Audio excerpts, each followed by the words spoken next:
Living Legends Fallen Sky is another point-and-click adventure game, currently free from Prime Gaming until the 29th of May 2024. It's another one from Big Fish, which all seems to be going via the Amazon game launcher nowadays. The story unfolds. Amazon's going behind legacy games' back. Tut tut. There have been at least one of these games being given away every month for about a year or maybe two by now, and they share a lot of common factors.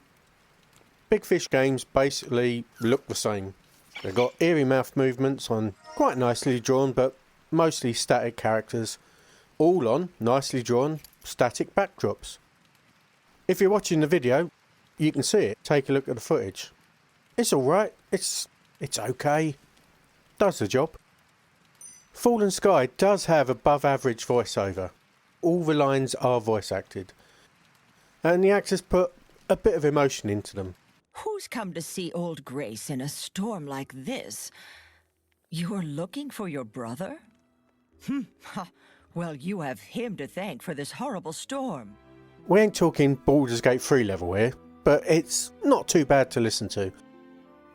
There's a good variation of background music, and surprisingly, the sound effects, or at least some of them, were pretty good during the cutscenes. And there's quite a lot of cutscenes.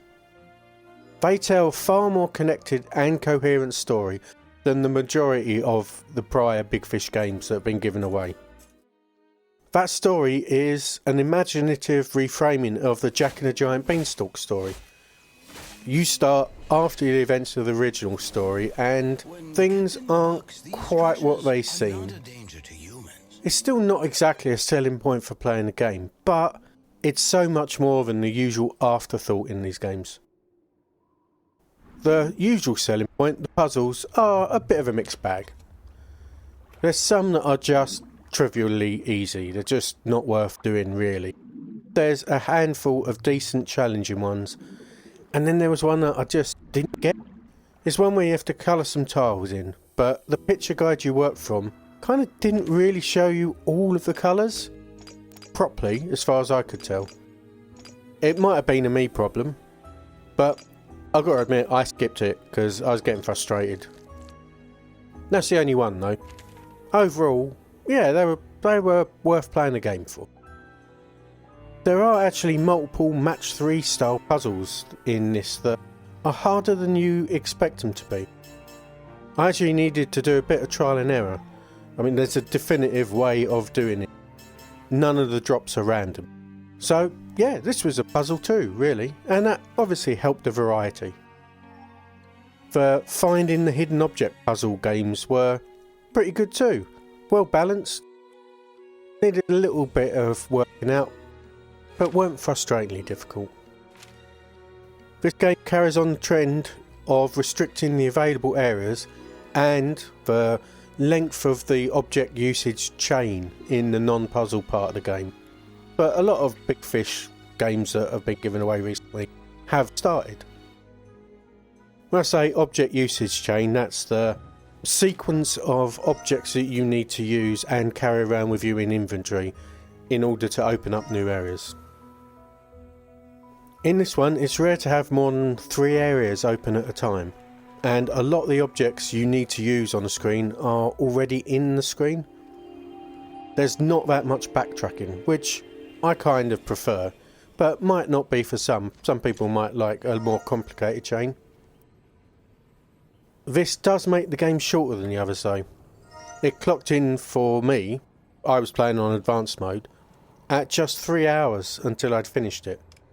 And I let most of the cutscenes play out fully. I did click through some dialogue because I read quicker than people can talk, and got impatient at some points. There aren't easy and hard mode versions of the puzzle like in some of the games, just a single version. You've got the option for hints or just skipping it. If you want a real challenge, just go straight to expert mode, because advanced wasn't too challenging for me, except for seeing colours on that one puzzle apparently.